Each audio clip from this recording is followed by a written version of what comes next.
Hola, bienvenidos a su serie México y los signos de los tiempos. Vamos a continuar hablando de la Guerra de Independencia con el licenciado Antonio Velasco Piña, que está aquí con nosotros. Gracias, licenciado. En el tema pasado nos habíamos quedado en la peregrinación que inició Hidalgo. Sin embargo, cuando él inicia esta peregrinación, tiene algunas discrepancias con sus pares insurgentes. Así es, después de la batalla del Monte de los Cruces, en que tanto los indígenas como Hidalgo toman la decisión de no tomar la Ciudad de México, sino iniciar un peregrinaje al norte, pues lógicamente el grupo de criollos, sea Allende, Aldama, Basolo, sienten esto totalmente absurdo. Así, tenían el triunfo en la mano y van a rechazarlo. Hidalgo, hay un momento de conflicto entre ellos, de discusión.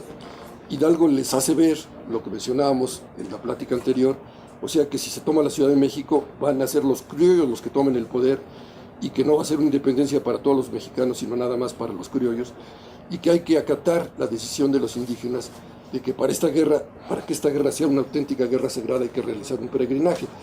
Hay que reconocer sobre todo a Allende, que tuvo también la capacidad para aceptar esta versión que contrastaba totalmente con su criterio. Él todavía hace un último intento de decir, bueno, ¿y por qué no tomamos la ciudad y luego hacemos la peregrinación? Pero Hidalgo le hace ver que si ellos toman la ciudad en ese momento, los criollos van a establecer un gobierno bajo su control, y Allende termina aceptándola. Y además los indígenas se empiezan a dispersar no para venir a saquear la Ciudad de México como pretenden las gentes que tienen una visión racista, sino para regresar a sus comunidades, porque la mayor parte de ellos, casi su totalidad, sabían perfectamente que en una peregrinación solamente pueden ir peregrinos. Es decir, que esto requiere una condición muy especial de forma de ser. Ocurren los acontecimientos que ya sabemos: el ejército se retira, es alcanzado por las tropas realistas en Puente de Calderón, cerca de Guadalajara. Antes de hablar de Puente de Calderón, ahorita que nos estaba explicando esto, ¿nos puede decir qué es una guerra sagrada, qué consiste, qué elementos debe de tener y qué fines persigue? La guerra sagrada, de acuerdo con la visión que se tuvo en todas las culturas prehispánicas, es una guerra que intenta restablecer la armonía entre la acción humana y la acción cósmica. O sea, en el cosmos hay un orden, en el universo existe un orden, en la sociedad humana debe existir también un orden. Cuando hay un desfasaje entre este orden del universo, este orden cósmico, y las sociedades humanas, uno de los medios para restablecerlas es hacer una guerra para restablecer esa armonía, ese orden que debe existir entre los dos. En este caso, la desarmonía consistía en que México estuviese gobernado por extranjeros y no por mexicanos. Entonces eso implicaba un desorden. Es algo semejante a lo que ocurrió cuando los ingleses invaden Francia y Juana de Arco, que era una guerrera sagrada, dice, esto es un desorden porque los ingleses deben estar gobernando Inglaterra y los franceses Francia. Entonces por eso, después de que les dice, los perdonamos, pero váyanse, y no, si no me hacen caso los vamos a sacar, inicia la guerra contra los franceses. Lo mismo aquí, era la visión que tenían los sabios indígenas de lo que es una guerra sagrada. Pero ahora ya esta guerra sagrada se va a convertir en un peregrinaje sagrado que requiere una forma especial, ritual, de caminar, de establecer un silencio interno, de comunicarse con las vibraciones propias de cada centro sagrado por el que se va recorriendo. Lo que se ha hecho siempre en todas las peregrinaciones, aunque casi siempre se hace en forma inconsciente, que el caminar por ciertas rutas en un estado de conciencia especial le permite establecer comunicación con lo sagrado. Es lo que se está intentando hacer ahora por parte del ejército. ¿Qué es lo que sucede cuando llegan a Puente de Calderón? Que los alcanza el ejército realista, hay una batalla y derrotan a los insurgentes. Esta derrota, que aparentemente podía considerarse un fracaso, los peregrinos la ven como un éxito. ¿Por qué? Porque como resultado de la derrota, el gobierno virreinal considera que la rebelión ha sido totalmente sofocada, el ejército se ha dispersado, han perdido todo su armamento, entonces considera que ya se acabó la rebelión y emite un decreto de amnistía, diciendo, se concede una amnistía para todos los que participaron en esta rebelión y ya se acabó el problema. Cuando Hidalgo recibe este decreto, contesta, la amnistía es para los delincuentes, no para los que luchan por libertar a su patria, ¿no? Pero de todas maneras les facilita a los insurgentes el hacer este peregrinaje, porque hay un tiempo durante el cual no los están persiguiendo, porque ya... Claro, porque se logró distraer se logró distraer al ejército realista, pero también hay una parte que dicen que es un fracaso, porque ahí es donde de alguna manera se marca el continuar, el infausto futuro que les espera a los insurgentes, ¿no? Principalmente a las cabezas. Claro, pero es que ya ellos no estaban con la pretensión de ganar una guerra militar, estaban con la pretensión de realizar un peregrinaje que tiene otros objetivos al de ganar una batalla. Ya su intención no era combatir, su intención era peregrinar. Primero ya son unos cuantos centenares, nada más, y están transitando por un rumbo hacia el norte a través de los desiertos, en donde evidentemente no están persiguiendo ninguna finalidad de lo que nosotros llamaríamos de tipo político o militar. ¿Qué van a hacer allá? Están peregrinando. Claro, eso no lo puede entender una visión cuadrada y materialista, que es la que normalmente elabora los textos de historia, ¿no? Que es la con la que contamos. ¿Qué es lo que sucede entonces en ese peregrinar hacia el norte con Hidalgo y la peregrinación? Que en el norte, ya en lo que ahora es el estado de Chihuahua, son traicionados por un señor de apellido Elizondo, que era un teniente coronel de las fuerzas virreinales, que cuando se inicia la rebelión cree que va a triunfar y le manda un comunicado a Hidalgo diciéndole que lo está apoyando. Cuando se entera que han sido derrotados, inmediatamente le envía un comunicado al virrey español diciéndole que él es un leal servidor del virrey y que cuando pasen por la región que él controla, los restos del ejército insurgente, él los apresará. Entonces le envía un comunicado a Hidalgo diciéndole que vaya, que lo vaya a apoyar, y sobre todo que vaya a un lugar que se llama Catita de Baján, donde había agua, porque estamos peregrinando en el desierto. Entonces Hidalgo y Allende creen en este señor y llegan ahí creyendo que van a ser acogidos favorablemente por él, y ahí los apresan. Sin combatir, porque ellos ya no estaban combatiendo, los que estaban caminando ahora tenían una actitud de peregrinos, no de guerreros. ¿A quiénes apresan? ¿A Hidalgo? A Hidalgo, a Allende, a Aldama, a Basolo, a Jiménez, a Valencia, a todos los dirigentes, y desde luego a Catalina González, que era la que pero Catalina González no la apresan. Sí, también la apresan. ¿Sí la apresan? Que a ella no la matan, nada más matan a los dirigentes, y a ella la mandan de criada, de sierva, a una casa de ricos que resultan muy buenas personas, y la liberan, y entonces ella se va a buscar a Morelos. Y hay después de eso una parte de la historia que dice que una vez que son ejecutados, mandan las cabezas. Cortan las cabezas y las ponen en la alhóndiga de granitos. Sí, y por ahí dice, creo, una de las leyendas locales en Guanajuato, que el oficial que lleva en la jaula la cabeza de Hidalgo la patea, ¿no? Y cuando sube, sí, ¿ha escuchado de esa? Sí, y cuando sube el caballo, despotrica y queda todo maltrecho. Sí. Después de que tienen este penoso desarrollo, ¿quién va a tomar, ¿no?, las riendas o a potencializar lo que deja Hidalgo? Nuevamente juega un papel importante esta mujer que hemos encontrado como un personaje que necesita ser revalorado, que es Catalina González, que fue la que le llevó a Hidalgo a la campana de Dolores, la campana que se elaboró en Tlahualompa y se la llevó a Dolores, y que entonces ahora va con Morelos, y se encuentra una sorpresa enorme, porque pues, ella estaba acostumbrada a los campamentos insurgentes de Hidalgo, en donde había un gran desorden y una multitud, y ahora se encuentra un campamento perfectamente bien organizado, porque Morelos no aceptaba a cualquiera para formar parte de su ejército, sino solo aquel que tenía condiciones para ser un buen soldado, y además les exigía una disciplina y unos entrenamientos muy rigurosos. Se encuentra un campamento estupendamente bien organizado, ya con toda una mentalidad militar, y se encuentra con la figura de Morelos, que era un señorón, francamente. Se dice que Napoleón mencionó alguna vez que si tuviera con 3 generales como el general Morelos, hubiera conquistado el mundo, ¿no? Sí. Entonces esto es lo que nos da una idea, ¿no?, de que era todo un estratega y que tenía muy claro, ¿verdad?, que tenía que tener un triunfo político antes de tener un triunfo militar. ¿Cómo se arma Morelos para hacer frente al ejército realista? Primero, Morelos, antes que nada, era un gran militar, ¿no? Tenía una visión estratégica superior y organiza un ejército. Pero también era un gran político. O sea, él ya rompe completamente con esta concepción de que la legitimidad solamente la puede dar la nobleza y que tiene que venir Fernando VII a gobernarnos o alguien que él designe. Entonces él ya muy claro establece que se está luchando por una independencia para constituir una república en la que sea el pueblo el que tenga la soberanía y no la nobleza europea. Y que para esto se va a necesitar una constitución que debe ser elaborado por un Congreso Constituyente en el que participen representantes de todas las provincias de la Nueva España. Entonces él ya tiene un proyecto político perfectamente bien trazado y un proyecto militar. El proyecto militar consistía en lo siguiente: él sabía que en ese momento se podían obtener triunfos sobre el ejército virreinal porque éste no podía incrementar sus fuerzas porque España estaba ocupada por los franceses, pero que en cuanto los franceses fuesen expulsados de España, sí, iban a llegar grandes contingentes de tropas españolas a reforzar al virrey. Entonces había que ganar esa guerra mientras se podía. Entonces había que lograr extender al máximo el territorio, que es lo que él está haciendo a través de una serie de maniobras muy bien coordinadas para ir extendiendo el dominio sobre el terreno que conquistaban los insurgentes. Pero también, lo que no se conoce, es que él continuaba con la visión de guerra sagrada que había iniciado Hidalgo.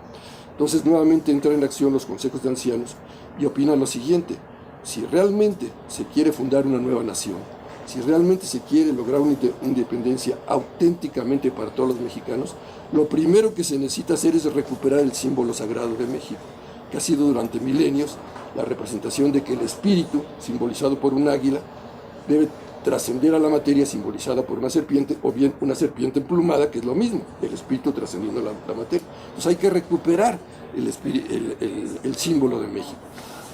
Para nuestra época de mentalidad totalmente materialista, pues esto hubiera significado simplemente que hiciesen banderitas, claro, con el águila devorando la serpiente. Pero esto no era tan sencillo. Le dicen: hay que llevar a cabo un acto de heroísmo de tal grado que se recupere primero el espíritu, o sea, que se recupere el águila.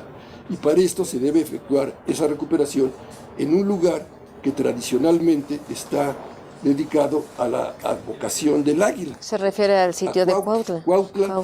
En náhuatl es Cuautli. Entonces hay que hacer ese acto heroico en Cuautla. Entonces esto es lo que explica por qué Morelos, sin tener ninguna necesidad ni política ni militar de ir a Cuautla, va en Cuautla y se encierra esperando que lo cerquen las tropas realistas para que haya un combate, un sitio en donde se logre desarrollar el heroísmo a tal grado que se recupere el águila, o sea, el emblema representativo del espíritu de México. Es toda una campaña de supervivencia la que realiza Morelos y todos los insurgentes en Cuautla. Estuvieron mucho tiempo ahí, ¿no? Y aparte se enfrentan, ¿no?, a la mejor espada de la Nueva España, así que se conocía al general Calleja, ¿no?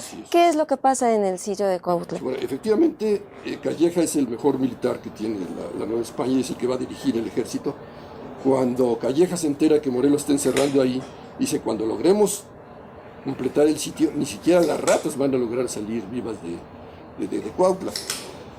Y empieza un sitio que es terrible, ¿no? Es decir, es un sitio en donde se les acaba el agua, se les acaba la comida, se les acaban las municiones, se les acaba todo, y ellos siguen combatiendo.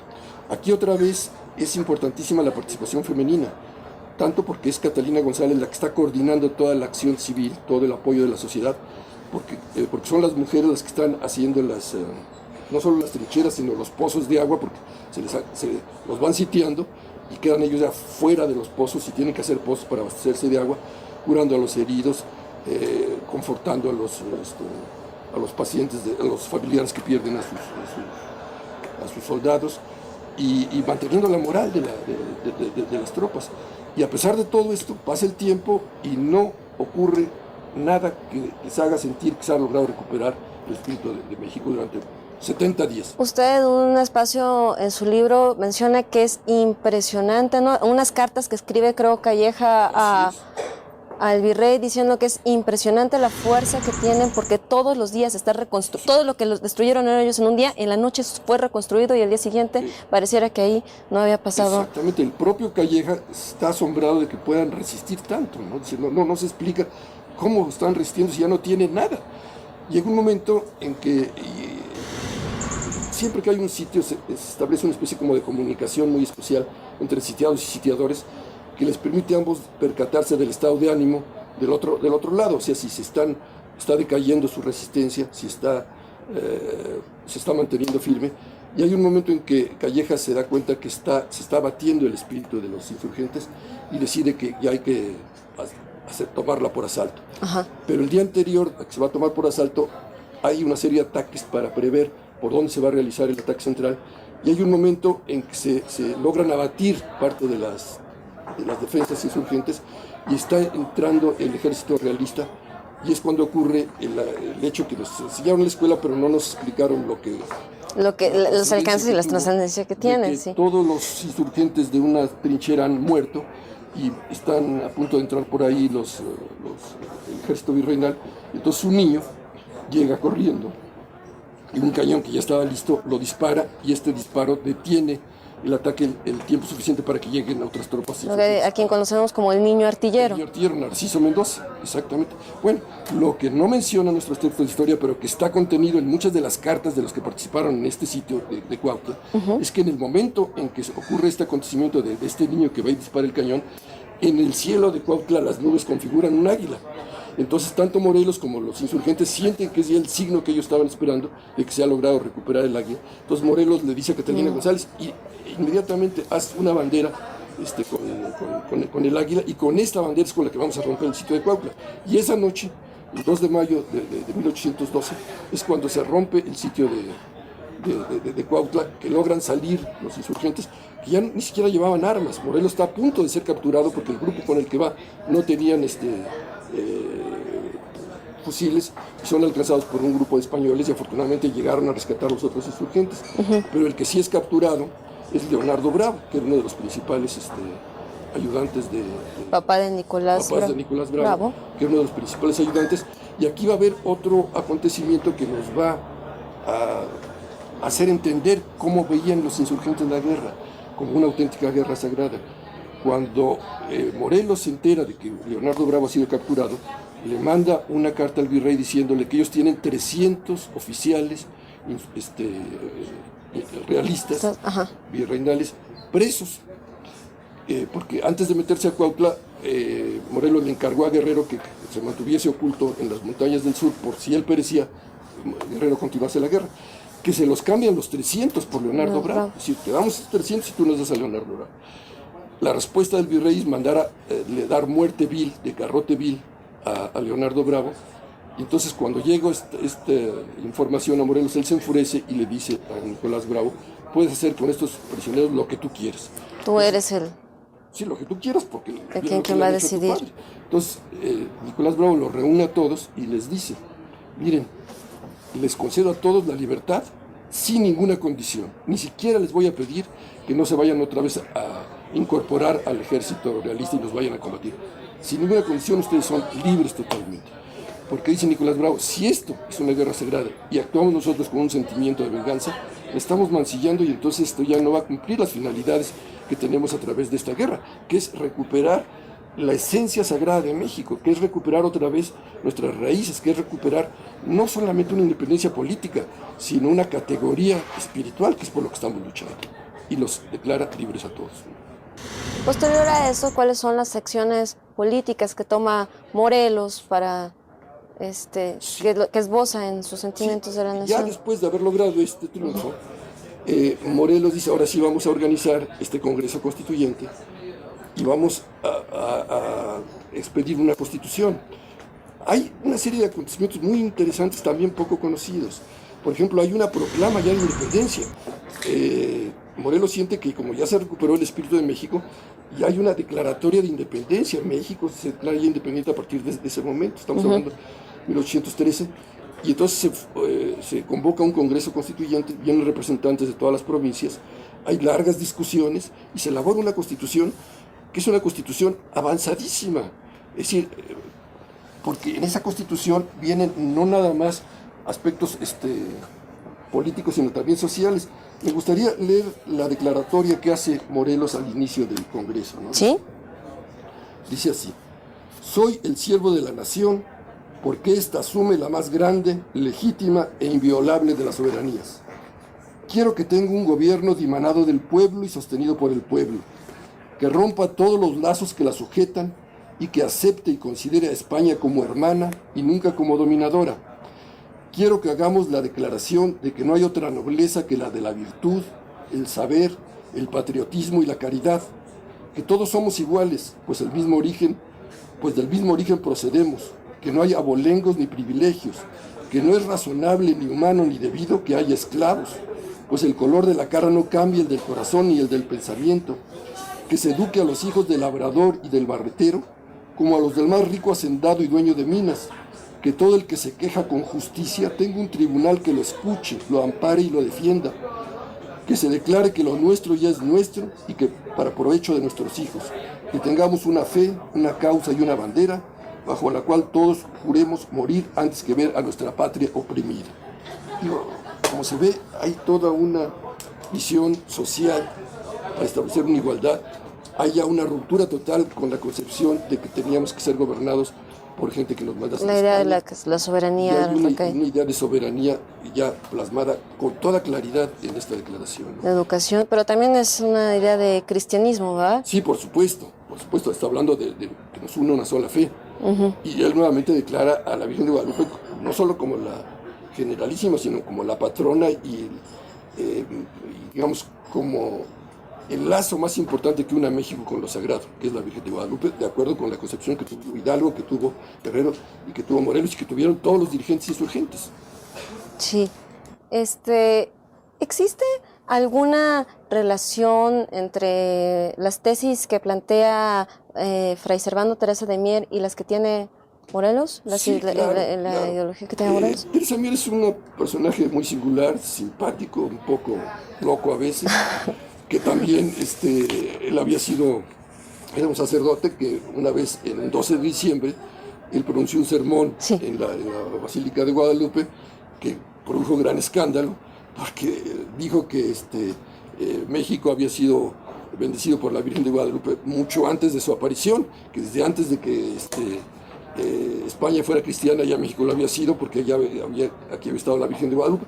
Una serie de tesis un tanto locas que por supuesto le valieron que lo metieran a la cárcel y la Inquisición lo mandara a España. Él allá en España se escapa de la cárcel, siempre se andaba escapando de las cárceles, se va a Inglaterra, conoce a Mina y lo convence de que vengan para... Yo decía que sí tenía esta influencia en estos sentimientos que había, en los sentimientos de la nación que había escrito y en los preceptos que... No directamente, En ese momento que ocurre esto, él estaba preso allá en España. Ajá. Él no participa sino hasta con Mina en hasta que la guerra de independencia. En la Constitución,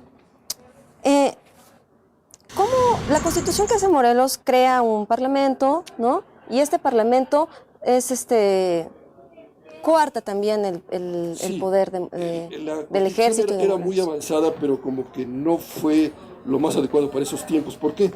Porque establece un poder ejecutivo en que no iba a ser ejercido por una persona, sino por tres, para evitar una dictadura. Y además el mando del ejército no lo iba a tener el poder ejecutivo, sino el Congreso. Entonces, de hecho, le quitan a Morelos la conducción del ejército y se la dan al Congreso. Entonces, el Congreso, como todo organismo colectivo, casi siempre actúan con mucha burocracia y con mucha lentitud.